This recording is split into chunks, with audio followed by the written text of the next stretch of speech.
오늘 제목을 역설적 진리라고 했는데요. 조금 어렵죠. 이게 무슨 말이냐면 세상에서는 이렇게 얘기하는데 하나님의 나라에서는 세상과 다르게 얘기한다는 거예요. 근데 그게 진리라는 거예요. 할렐루야. 누가 아멘을 이렇게 아름답게 크게 하셨나요? 누구예요? 할렐루야. 제가 유년부 같았으면 500점을 드렸는데 새해 복 많이 받으십시오. 예. 세상 나라를 우리가 살아가고 있잖아요. 우리는 세상 나라를 살아가고 있지만 예수님께서 이 땅에 오실 때 우리 지지난주에 이사야 말씀 보면 흑암 가운데에서 예수님이 빛으로 오셨잖아요. 우리 마태복음 말씀에 보면 주보에도 나와 있지만 예수님께서 흑암 가운데 이 땅에 오셔가지고 선포한 게 뭐냐면 처음에 회개하라 천국이 가까이 왔느니라 이거예요. 여러분 우리가 세상 나라에 살아가고 있지만 우리는 하나님의 나라를 살아가는 줄 믿습니다. 여전히 우리는 하나님의 통치 아래 살아가고 있어요. 그런데 우리가 세상 나라에 살아가는데 세상 나라와 하나님의 나라는 조금 거꾸로 된 나라예요. 먼저 우리가 골로새서 말씀을 한번 보겠습니다. 골로새서 말씀 1장 13절에 보면은 어떻게 되어 있냐면 그가 우리를 흑암의 건세에서 어떻게 했다고요? 건져내서 그의 사랑의 아들의 나라로 옮기셨다 이렇게 되고 있어요. 그러니까 우리는 세상 나라에 살아가고 있지만 지금 우리는 어디 나라에 있다고요? 그의 사랑의 아들의 나라로 이미 옮겨져 있는 거예요. 할렐루야. 이런 얘기 많이 들어보셨죠? 그러나 already but not yet 이거 들어보셨어요? 하나님의 나라 already but not yet 하나님 나라는 이미 우리 가운데 임했지만 완성된 하나님의 나라는 아직 이루어지지 않는 거예요. 완성된 하나님의 나라 언제 이루어지는가요? 예수님 다시 오는 그날. 할렐루야. 그래서 우리는 하나님 나라를 살아가고 있는데요. 세상의 것들과 너무나도 달라요. 성경이 말하는 나라는요. 세상의 것들과 조금 이렇게 많이 달라요. 그래서 거꾸로 된 나라라고 볼 수 있어요. 뭐부터가 다르냐면 왕이 군림하는 세상이잖아요. 세상 나라는 왕이 군림을 하잖아요. 왕이 자기가 섬김을 받잖아요. 왕이 자기의 힘을 쓰잖아요. 그 왕이 높은 자리에서 백성들에게 어떻게 해요? 섬기는 게 아니라 명령을 하죠. 그런데 여러분 예수님은 이 땅에 겸손의 왕으로 오셔가지고요. 강한 모습으로 오시지 않았어요. 여러분과 똑같이 아이의 모습으로 오셔서 예수님은 그 모습으로 정치적 메시아 왕이 되신 게 아니라 여러분 십자가에서 죽으신 거예요. 그래서 마가복음 10장 45절의 말씀에 보면은 인자가 온 것은 섬김을 받으려 하는 것이 아니라 도리어 섬기려 하고 아멘. 그 다음에 자기 목숨을 많은 사람의 대속물로 주려 함이라. 이거부터가 다른 거예요. 우리가 섬기는 하나님 나라의 왕이 세상 나라 왕과 이거부터 달라요. 먼저 하나님의 나라의 왕은 우리를 섬기러 왔다. 거꾸로 된 나라죠. 완전히 거꾸로 된 우리의 생각과는 너무나도 다른 거예요. 그런데요. 이 하나님의 나라에 사용되는 하나님의 나라에 쓰임받는 사람들도요. 성경을 이야기를 싹 보잖아요. 오늘 살펴볼 건데요. 성경 이야기를 이렇게 싹 살펴보면은요. 하나님은 여러분 약한 자를 사용하세요. 할렐루야. 우리는 고린도전서 말씀 볼까요? 1장 27절 말씀입니다. 우리 한번 읽어볼게요. 시작. 하나님께서 세상에 미련한 것들을 택하사 지혜 있는 자들을 부끄럽게 하려 하시고 세상에 약한 것들을 택하사 부끄럽게 하려 이렇게 하는 거예요. 중요한 건 택하셨다라는 거예요. 약한 자들을 하나님께서 택하셨다라는 거예요. 그러니까 약한 자들의 조건과 그런 거 필요 없이 하나님께서 택한 거예요. 그럼 끝난 거예요. 여러분 선택받으면 끝난 거예요. 아멘. 구원의 여정 가운데 여러분이 선택되었다? 끝난 거예요. 그런데 여전히 우리가 완성된 하나님의 나라 이루기까지는 여러분 죄와 싸우는 거예요. 근데 이 전쟁은 이미 완결됐어요. 승리가 선포된 거예요.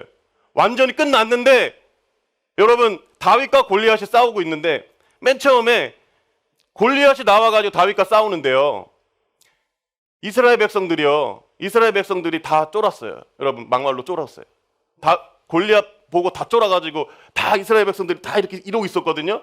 근데 누구만 거기에서 용기를 내서 싸워요? 다윗이죠. 다윗이 싸우는 거예요. 다윗은 이 전쟁을 자기와 골리앗과의 싸움으로 안 나서요. 다윗은 나와 골리앗과의 싸움이 아니라 골리앗과 하나님과의 싸움으로 만드는 거예요. 그러니까 자기가 만군의 여호와 이름으로 나갔다는 거는 하나님의 이름을 들고 나간 거예요. 하나님의 이름으로 싸운 거예요. 그런데 보세요. 다윗이 골리앗을 이겼어요. 승리가 완전히 이제 다윗이 골리앗을 이겨가지고 골리앗의 목을 뱄죠. 근데 어떤 일이 일어난 줄 아세요? 승리가 거의 확정됐잖아요. 이스라엘 백성들, 그렇게 쫄고 있었던 이스라엘 백성들이 일어나는 거예요, 여러분. 일어나가지고 이미 전쟁은 끝났어요. 이미 골리앗과 1대1 전투에서 전쟁이 끝난 거예요. 끝난 상태에서 어떻게 하냐면 이스라엘 백성들이 일어나가지고 블레셋 사람들과 막 싸우기 시작하는 거예요. 여러분, 전쟁은 이미 끝났어요. 이미 우리에게 승리에게 주어졌는데 여전히 우리가 살아가는 동안에 우리가 앞으로 하나님을 만나는 그날까지 여전히 죄와 이 잔재와 싸우는 일들은 여전히 있다라는 거예요. 여러분, 그래서 여러분, 우리가 죄가 있고 죄와 싸우는 거 이거 두려워하지 마세요. 여러분, 일어나세요. 할렐루야. 승리하시기 바랍니다. 아멘. 완전히 넘어지지 말라고 제가 말씀드리는 거예요. 오늘 하나님께서 이렇게 연약한 자들을 사용하고 계시는데요. 우리 한나의 노래에서도 이 원리가 있습니다. 한나의 노래에 보면은 사무엘상 2장 4절입니다. 2장 4절. 읽어볼까요? 시작. 용사의 활은 꺾이고 넘어진 자는, 여러분, 세상 나라 용사의 활은 꺾이는 게 아니잖아요. 근데 성경에서는 용사의 활은 꺾이고, 여러분, 넘어진 자가 힘을 띠는도다. 넘어지는 자가 힘을 띠는도다. 이렇게 이야기하고 있어요. 여러분, 누가복음 말씀에도 한번 볼까요? 누가복음 14장 11절 말씀. 이게 하나님 나라의 원리예요. 세상 나라하고 달라요. 그래서 역설적 진리라고 제가 말씀을 드리는 거예요. 자, 읽어봅시다. 시작. 무릇 높이는 자는, 자기를 낮추는 자는, 이게 다른 원리예요. 원리가 이 원리예요. 여러분, 세상 나라하고 달라요. 이게 하나님의 나라예요. 또 이런 얘기 있잖아요, 여러분. 먼저 된 자가 뭐라고요? 그리고 나중 된 자가, 제가 이 간증이 하나 있어요.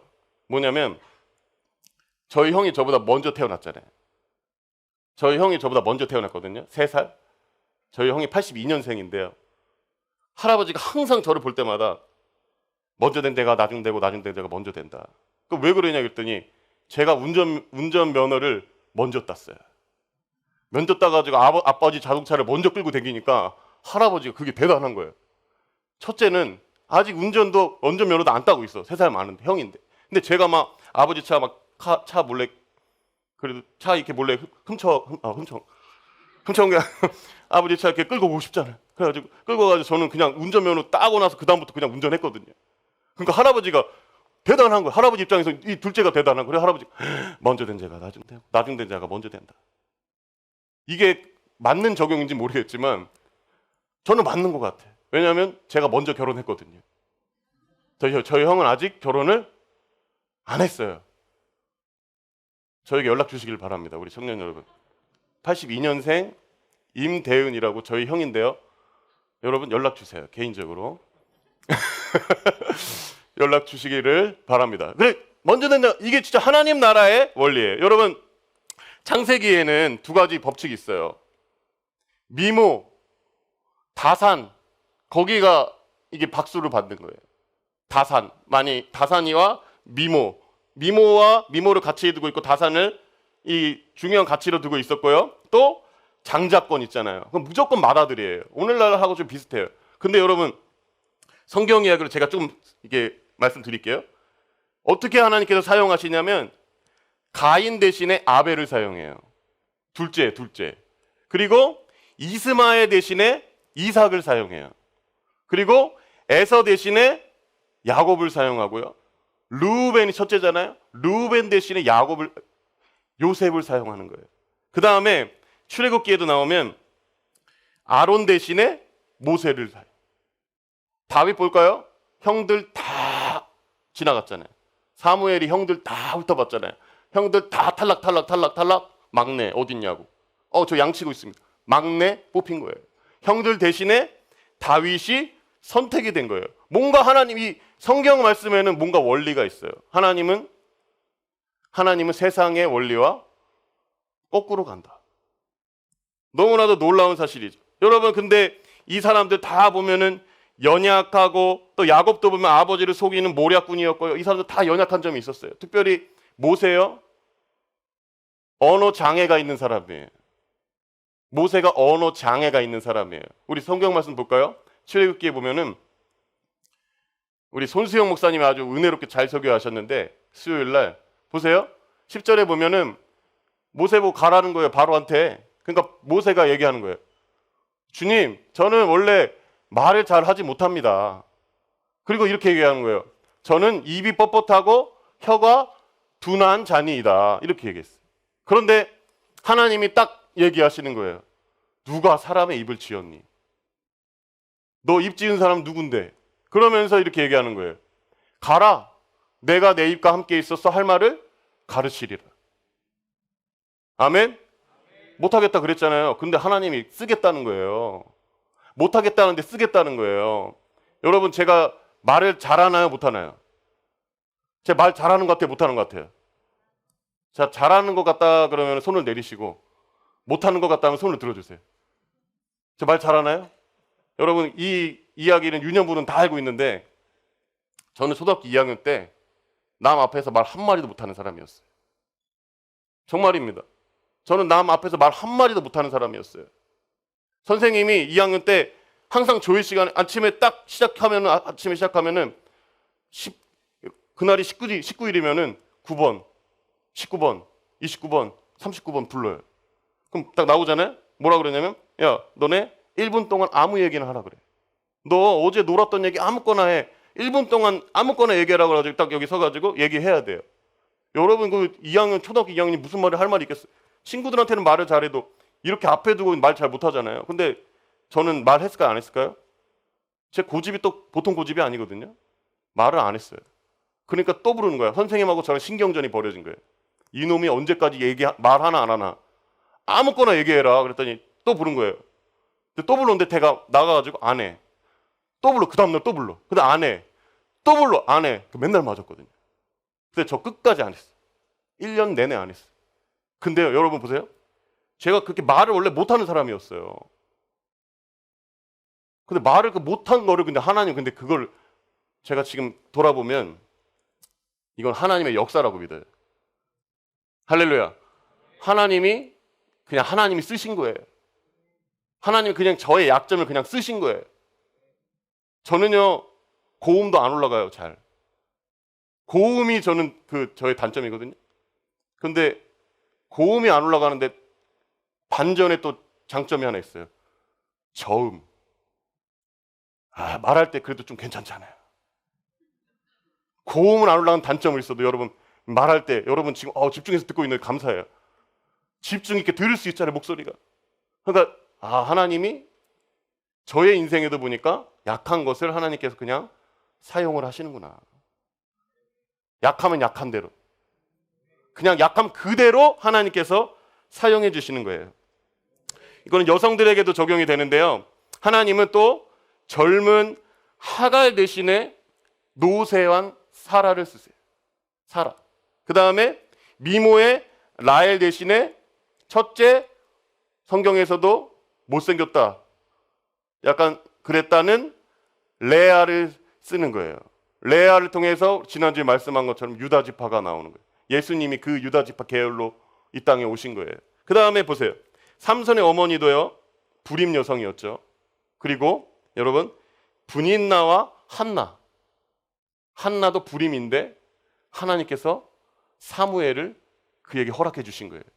하나님의 나라는 우리의 생각과 달라요.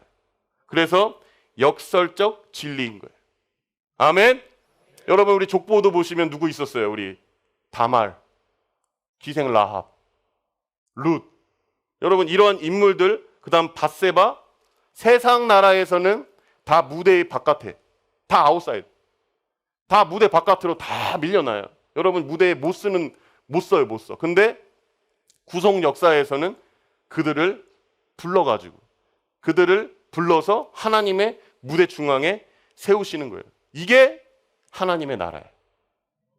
우리 한번 따라해 주셨으면 좋겠어요. 하나님은 약한 자를 그대로 쓰신다. 아멘. 여러분, 그래서 여러분들이 너무 강해지려고 하지 마세요. 일반 서적은 강해져라, 너 자신을 응원해라. 여러분 그러지 마시고 그냥 그 연약한 자리에서 하나님을 붙드시길 바랍니다. 하나님이 그 연약한 그대로 그 연약함을 강하게 만들 때도 있지만 그 연약함 그대로 쓰시는 거예요.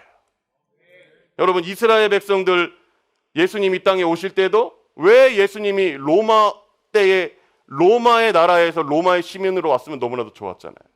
팍스 로마나 해가지고 그 예수님 거기로 왔으면 너무나도 좋았어요. 그렇잖아요.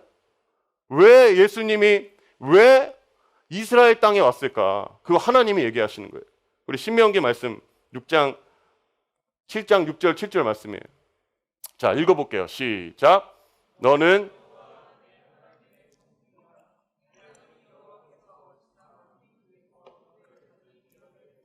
택하셨나니 여호와께서 기뻐하시고 너희를 택하심은 너희가 다른 민족보다 수요가 많기 때문이 아니니라.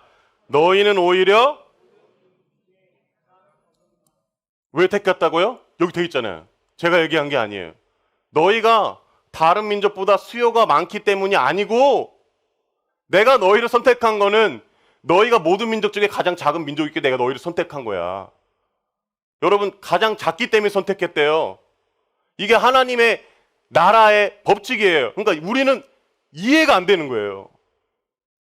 세상 나라에 살아가는 사람들은 하나님의 나라의 방식이 이해가 되지 않는 거예요. 세상 사람들 또한 이해가 안 되는 거예요.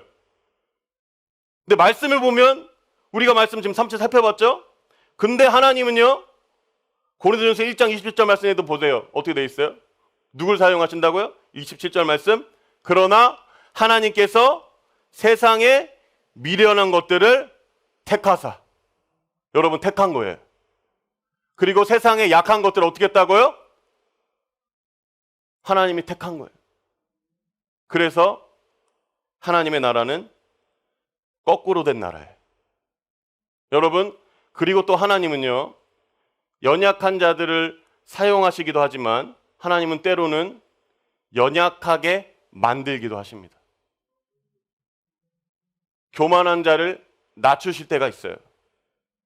하나님이 연약하게 완전히 자신의 밑바닥에 보일 정도로 완전히 낮추실 때가 있어요. 여러분 하박국 말씀에 보면은 하박국이요 불의에 빠진 이스라엘 사회를 새롭게 해달라고 막 하박국이 하나님께 기도를 하는 거예요. 회복시켜 주세요. 이 땅 회복시켜 주세요. 저희가 잘못했습니다. 우상 숭배하고 저희가 잘못했습니다. 하나님 회복시켜 주세요. 기도했는데 보세요. 하박국 1장 6절 말씀 보세요. 근데요 하나님이 갈대아 사람을 일으킨 거예요. 여러분 지금 하박국 선지자가 하나님께 회개하는 거잖아요. 우리가 주님께로 돌아가겠다. 하나님 우리 살려달라고. 근데 하나님이요 갈대아 사람을 딱 일으켜가지고 이스라엘 백성들을 힘 빼는 작업을 시작하는 거예요. 여러분 그래가지고 포로로 끌려가요. 이스라엘 남쪽 유다가요 아수르에 의해서 북이스라엘이 함락되고 거기 사마리아 이 모든 동네가 다 이렇게 포로로 잡혀가고 완전히 폐허가 될 때 남유다 보고 있었거든요. 보고 있었는데 남유다요 돌아오지 않는 거예요. 하나님 돌아오지 않는 거예요. 실제적으로 바벨론에 끌려갔을 때 그러한 무슨 문서나 이런 걸 보면은 여러분 남유다에 우상이 그렇게 많이 있었대. 그렇게 하나님 있는 민족인데요. 끌려갈 때 그런 좋은 것들 가져가잖아요. 근데 다 그거 보면 우상인 거예요. 우상. 여러분 아수르에서 망할 때 정신 차려야 되잖아요. 남유다 정신 안 차려요. 그러니까 하나님이요 약하게 그냥 만드는 거예요. 그래서 포로로 잡혀갔어요. 포로 잡혀가가지고 포로 생활을 하고 있는데 이스라엘 백성들이 많이 들으셨죠? 그발 강가 바벨론의 그발 강가에 딱 앉아가지고 노래를 부르는 거예요. 무슨 노래를 부르냐면 시편 137편 말씀이에요. 띄워주세요. 우리가 바벨론의 여러 강변 거기에 앉아서 시온을 기억하며 울었다 이렇게 돼 있는 거예요. 지금 남유다의 수도는 어디죠? 여러분 어디예요? 남유다의 수도가 어디예요? 누가 그렇게 똑똑합니까? 또 거기 500점을 드려야겠어요. 누구예요? 총무님? 그래요? 예루살렘이잖아요. 근데 여기는 시온을 기억하며 울었다 이렇게 돼 있어요. 그러니까 시온을 기억한, 왜 시온일까? 그러니까 시온을 기억하며 딱 울고 있는데 그 다음에 어떻게 했냐면 그 중에 버드나무에 우리가 우리의 수금을 딱 걸었다. 그러니까 이 사람은 악기 연주자인 것 같아. 근데요, 수금을 어디에 걸어요? 버드나무에 걸었다. 이게 걸었다는 게 이게 이제 악기가 죽은 거예요. 죽은 거. 악기를 노래할 수 없는 상황이 된 거예요. 그러니까 노래해야 되는데 노래를 못하고 이 악기가 원래 역할이 뭐예요? 노래해야 될 역할이죠. 악기를 버드나무에다 딱 걸어놨는데 3절, 4절에 보니까 이렇게 얘기해요. 바벨론 사람들이 그 이스라엘 백성들한테 얘기하는 거예요. 야, 우리 위에 노래 불러봐. 너네 그렇게 노래하는 민족이냐? 너네 나를 위해서 노래 불러봐. 바벨론 자신들을 위해서 노래를 불러보라는 거예요. 그게 그거예요. 3절 말씀에 우리가 사로잡은 자가 거기서 우리에게 노래를 청하며 우리를 황폐하게 한 자가 기쁨을 청하고 자기들을 위하여 시온의 노래 중 하나를 노래하라. 노래하라. 그런데 4절 말씀 보세요. 우리가 이방 땅에서 어찌 여호와의 노래를 부를까? 여러분 완전히 절망이죠. 노래를 해야 될 민족인데 노래를 안 하는 거예요. 노래를 자기 위해 하나님을 위한 노래를 누구한테 하라고 그래요? 나보고 하라는 거예요. 지금 바벨론 자신들을 위해서 하라고 하는 거예요.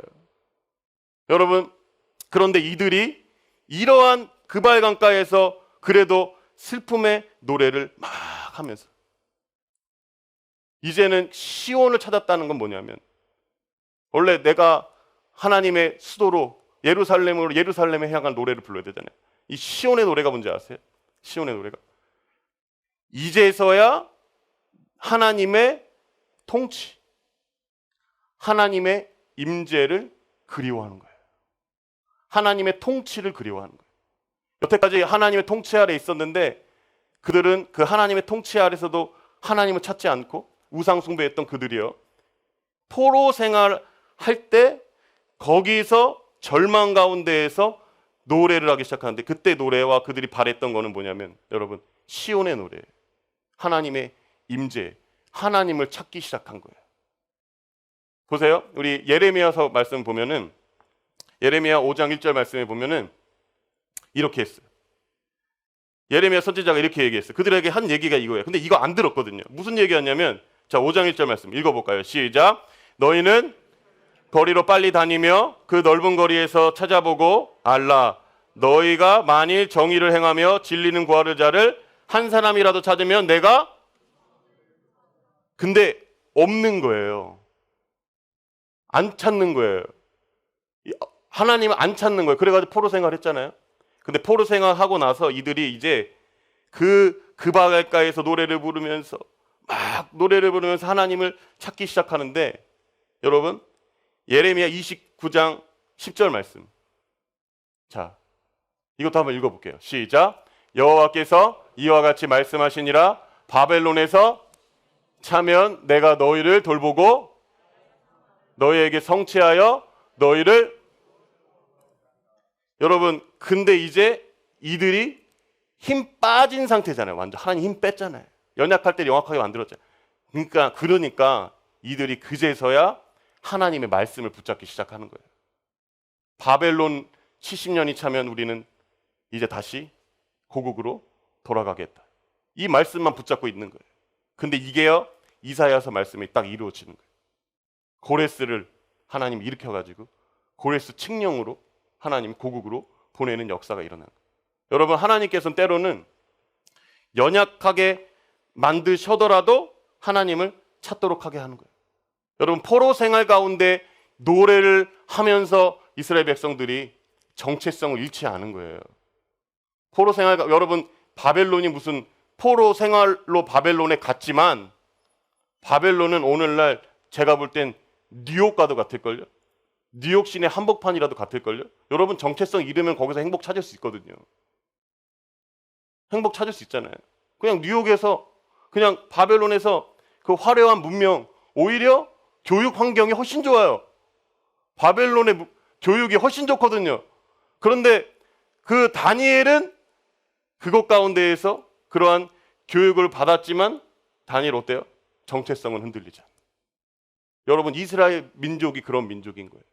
많은 나라들이 세워지고 무너지고 세워지고 무너져도 이스라엘 백성들 정체성, 이스라엘 나라 무너지지 않은 거예요. 할렐루야. 연약할 때 연약하게 하나님께서 때로는 만드시는 줄 믿습니다. 근데 그 연약함은 하나님을 찾는 계기가 되는 거예요. 근데 우리 안에 다 이러한 모습 있잖아요. 연약해지기 싫은 거예요. 여러분 삼손이 강하나요? 삼손이 약했나요? 여러분 삼손 강해요? 약해요? 저는 삼손이 약하다고 생각해요. 약하다고 생각해요. 근데 삼손이 진짜 강할 때가 딱 한 번 나와요. 사사기 말씀 다 보세요. 다 보세요. 삼손이 히브리서 말씀 보세요. 11장에 보시면은 11장 몇 절이 32절 말씀 보면 삼손이 누구랑 이렇게 인물들 한번 보세요. 한번 인물들만 읽어볼까요? 시작. 기드온, 바락, 삼손, 입다, 다윗 및 사무엘과 선지자들 이렇게 돼 있잖아요. 저는 기드온도 좀 괜찮아요. 오케이. 바락 조금 이 드보라 의지했지만 그냥 오케이. 입다 출신이 좀 그랬고 약간 또 그랬지만 오케이. 근데 삼손 좀 여러분 삼손 배울 게 있었나요? 매일 성경 보면은 반면교사 아니었나요? 삼손 반면교사잖아요. 드보라 삼손이 그 여인한테 그렇게 해가지고 그건 삼손은 본인은 세다고 생각했어요. 그리고 어떻게 봤어요? 세상적으로는 셌어. 강했어요. 본인이 또 한 번은 기도를 해가지고 하나님의 능력을 입어가지고 나귀 턱뼈로 막 사람을 무찌르는데 고백이 뭐예요? 내가 했다. 근데요 히브리서 저자가 왜 삼손을 왜 믿음의 반열에 왜 여기 믿음의 전당에다가 이름을 올렸나 제가 다 찾아봤는데 딱 하나 있어요. 삼손이 강했을 때가 딱 하나 있어요. 그게 뭐냐면 삼손이 완전히 눈 다 뽑히고 머리 다 잘리고 다곤신전에서 거의 맷돌 갈듯이 막 골고 있을 때 저는 그때가 삼손이 제일 강한 그때라고 저는 생각이 들어요. 그때 삼손의 고백을 한번 보세요. 삼손의 고백 사사기. 자 읽어봅시다. 시작.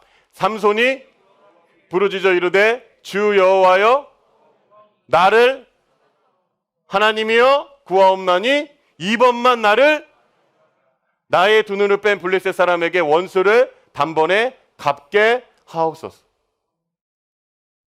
삼손의 모든 하나님께 대한 기도 중에서요 이 기도 하나. 이제 삼손이 안 거예요. 삼손 힘이 없어졌어. 육신적으로도 힘이 없어.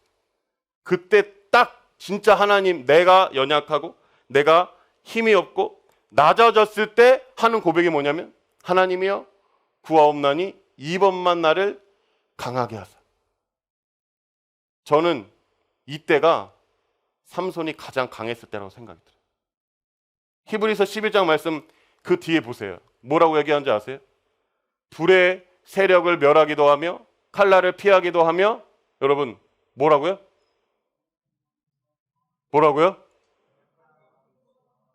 연약한 가운데서 강하게 하셨다. 역설적 진리. 하나님의 나라는 거꾸로 된 나라예요.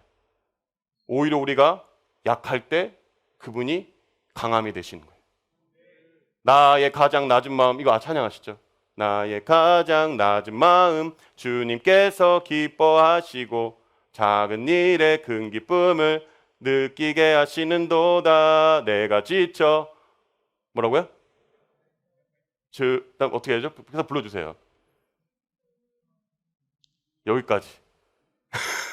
나의 가장 낮은 마음. 연약할 때 주님께서 우리에게 힘이 되어 주실 줄 믿습니다. 우리 시편 8편 2절 말씀에 보면은 주를 높이며 젖먹이들이 옹알이로 합창하고 여러분 젖먹이들이 애기들이 옹알이로 이렇게 합창해요.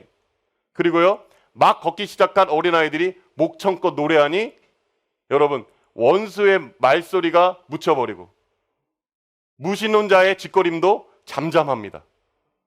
가장 연약하잖아요. 근데 가장 연약할 때 가장 연약한 자들 하나님께서 사용하신다는 거예요. 여러분, 근데 하나님께서 연약하게 만드실 수 있지만 본래 연약한 자들도 있어요. 제가 청년 몇 분 이렇게 내용을 좀 알고 있거든요. 몇 분 보니까 몸이 많이 안 좋으신 분이 있어요. 근데 그분 보면은 저는 근데 죄송해요. 저는 그분의 모습을 통해서 연약함이 절대 안 보여요. 저는 오히려 진짜 건강한 어떤 청년보다 그분이 더 강하다고 생각해요. 그분을 보면 그냥 은혜가 쏟아져요. 저는 그래요. 하나님의 뭔가 우리와 우리의 생각과 다른 하나님의 뭔가 원리가 있는 것 같아. 여러분, 우리가 뭔가 잘 되고 건강해가지고 하나님께 영광 올려드리려고 하지만, 근데 연약한 가운데서 우리 하나님께 충분히 영광 올려드릴 수 있는 거예요. 오히려 그게 더 하나님께 영광이 될 수가 있어요. 아멘. 여러분, 바울이요 얼마나 사도 중에서 완전 완벽한 사도잖아요. 여러분, 삼층천을 경험한 사람이에요. 사도 바울이 나는 삼층천에 갔다 그랬어요. 거기 갔어. 삼층천이 어디에 완전, 그러니까 유대인에 봤을 땐 이게 하늘이 하나 둘 세 개인데, 그러니까 삼층천이면 거의 하나님을 거의 보고 온 정도로. 근데 바울이 기도한 거예요. 고린도전서 12장 말씀 보세요. 기도해요. 바울이 기도해요. 하나님, 육체의 가시 좀 없어주세요. 근데 육체의 가시가 뭔지 잘 모르겠어요. 뭐 어떤 사람들 말로는 뭐 간질병이 뭐 있었다. 여러 가지가 있는데 어쨌든 보면은 육체의 가시가 있어요. 그래가지고 이것을 위해 사도 바울이 기도를 하는 거예요. 8절 한번 읽어볼까요? 시작.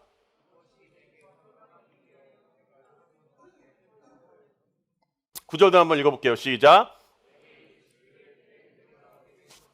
이는 내 능력이 약한 데서 온전하여 짐이라 하신지라.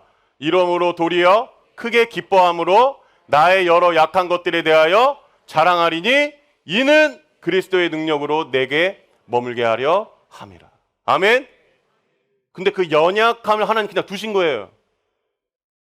그냥 두셨어요. 근데 바울이 응답을 받은 거예요. 우리는 연약함이 강하게 되면 응답됐다고 얘기하잖아요. 근데 이건 응답이 된 거예요. 연약함을 내가 쓰겠다. 연약함 그대로 쓰겠다. 그대로 쓰신 거예요. 나는 네가 강하게 되는 걸 원하지 않아. 그리고 이거예요. 내가 너의 강함이 되고 싶어. 내가 너의 강함이 되고 싶다. 자꾸만 우리는 강해져가지고 독립하려고 그러잖아요. 여러분, 강해지면 독립할 거잖아요. 하나님 안 찾을 거잖아요.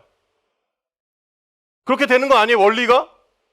뭔가 내 기도 제목 다 이루어지고 여러분 직장 좋은 생각 다 하고 결혼 완벽하게 하면은 하나님에 대해서 소홀해질 거잖아요. 바로 소홀해질 거잖아요. 그러잖아요. 평안해지면은 하나님께 소홀해지잖아요. 그러니까 하나님이 때로는 그래서 그냥 두신 거예요. 나 찾아라. 얘기하는 거예요. 난 너의 강함이 되고 싶지? 난 네가 강한 거 원치 않아. 난 네가 어린아이 같이 나를 순수하게 의지하길 바래. 어린아이 같지 않으면 하나님 나라에 들어갈 수 없다 그랬어요. 그 이유가 뭐예요? 어린아이는요, 부모님 없으면 아무것도 못해요. 우리 딸 60일 됐어요. 기가 막혀요. 제가 문 열고 들어가면 가만히 누워있던 애기가 제 목소리 들으면 그때부터 우는 거예요.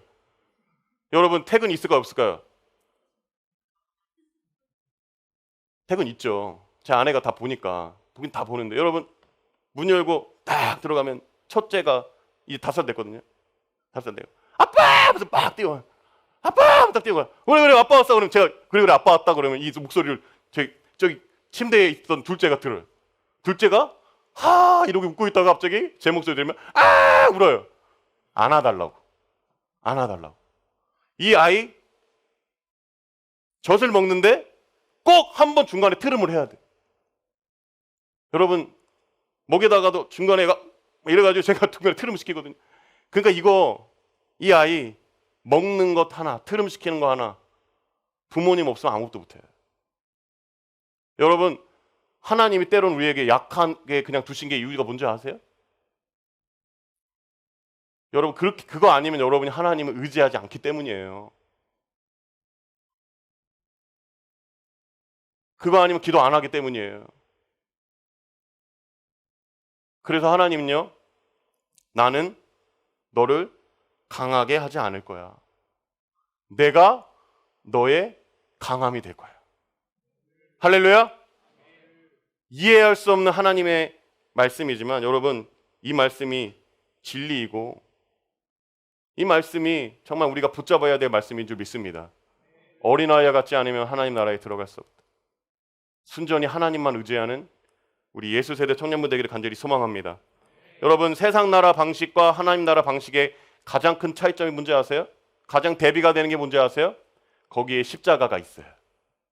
세상 나라와 하나님의 나라 사이에 십자가가 있어요.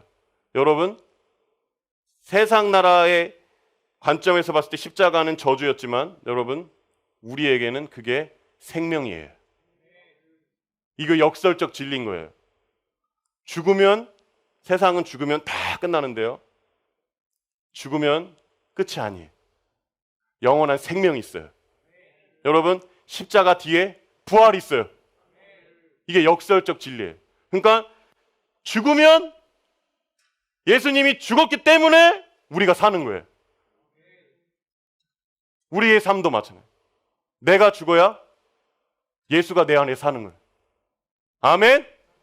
이게 역설적 진리인 거예요.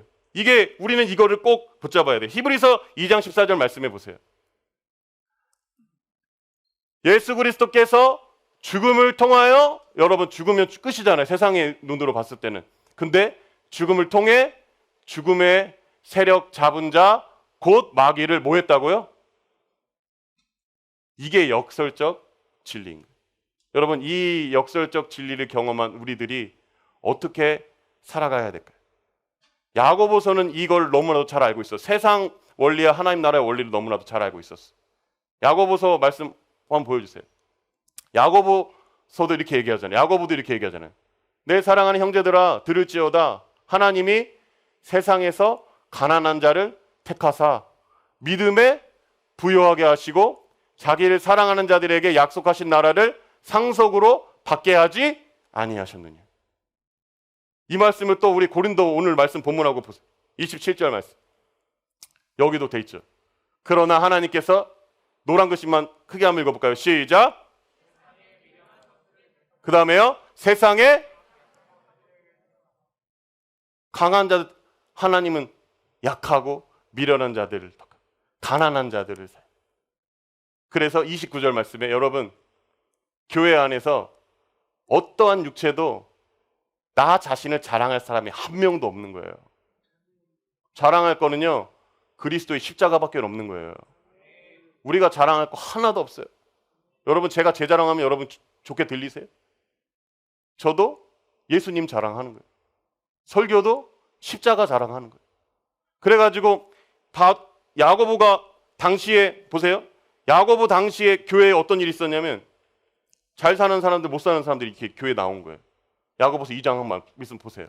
이렇게 돼 있어요. 잘 사는 사람 못 사는 사람 있는데 잘 사니까 빚값 번쩍 하니까 이쪽에 앉으시라고. 예배당 좋은 자리에 당신 앉으시라. 당신 좋은. 근데 가난한 자가 왔어요. 가난한 자가 왔더니 사람들이 당신은 내 발 밑에 있으라고. 여러분 교회에 이 모습이 있었던 거예요. 야고보서에 적혀져 있어요. 2절에. 그러면서 야고보서가 그래서 하는 말씀이 뭐냐면 1장 보세요. 우리 지난주에 제가 아웃사이더 이거 얘기하면서 한 얘기인데 그래서 개역 한글에 보면은 이렇게 돼 있어요. 낮은 형제는 자기의 뭐를 자랑하라고요? 뭘 자랑하라고요? 높음을 자랑하고 부한 형제는 자기의 낮아짐을 자랑할지니 이는 풀의 꽃과 같이 지나감이라. 여러분 낮은 자들이 자기의 높임을 자랑한다는 말이 나보다 못난 사람 보고 내가 좀 낫다 이거 아니에요. 그럴 수 있잖아요. 우리가 나보다 한 단계 좀 높이 사는 사람들 보면은 약간 이게 열등감이 있어. 아, 안 봐. 그냥 보질 않아. 아예. 그러면 어디에 위로를 하세요, 여러분? 여러분 어디에 위로를 얻으십니까? 나보다 좀 낮은 사람들. 그러지 않아요? 그래도 내가 이러잖아요. 아, 그래도 내가 얘 상황보단 낫다 하면서 위로를 받는 거예요. 그렇게 위로받잖아요. 우리 위에 있는 사람 보면은 막 답답하고 짜증 나니까 그냥 여기를 아예 쳐다보질 않고 연약한 자들, 그 나보다 좀 못난 사람 보면서 그래. 야, 위로한답시고 괜찮아 하면서 딱 돌아서가지고 어때요? 야, 그래도 내가 쟤네보단 낫다. 여러분 그거 말하는 거 아니에요. 그거 말하는 거 아니에요. 여기 자기 높음을 자랑하는 거는요. 낮은 형제가 자기 높음 자랑하는 거는요. 지난번에도 말씀드렸죠. 우리는 하늘의 시민권을 가진 자다. 세상의 기준으로 보지 마라. 세상의 기준으로 보면은 자랑할 게 없는 사람이지만 하늘에 앉혀진 보좌에 앉혀진 예수 그리스도의 영향을 받은 우리들 그러면 여러분 우리가 하늘의 시민이구나 해서 자기의 높음을 자랑하는. 그 다음 다시 한번 보여주세요. 우리 야고보서 1장 10절 보여주세요. 부한 형제는 낮아짐을 자랑해라. 보세요.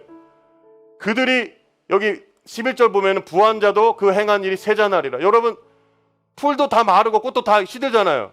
그러니까 여러분 지금 여기서 부한 자들이 가지고 있는 재물도요. 나중에 하나님 나라 들어갈 때 못 갖고 올라가요.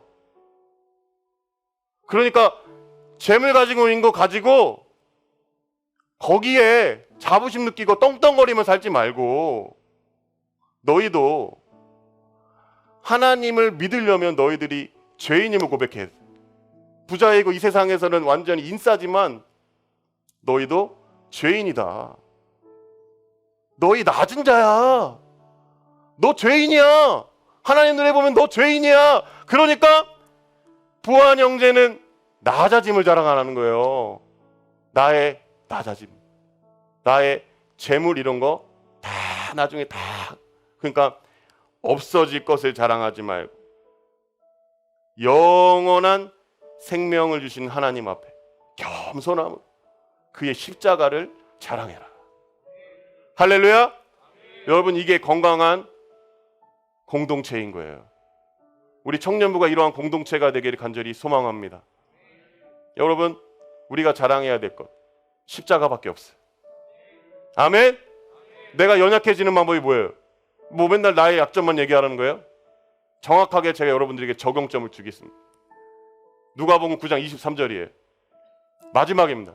크게 한번 읽어볼게요. 시작.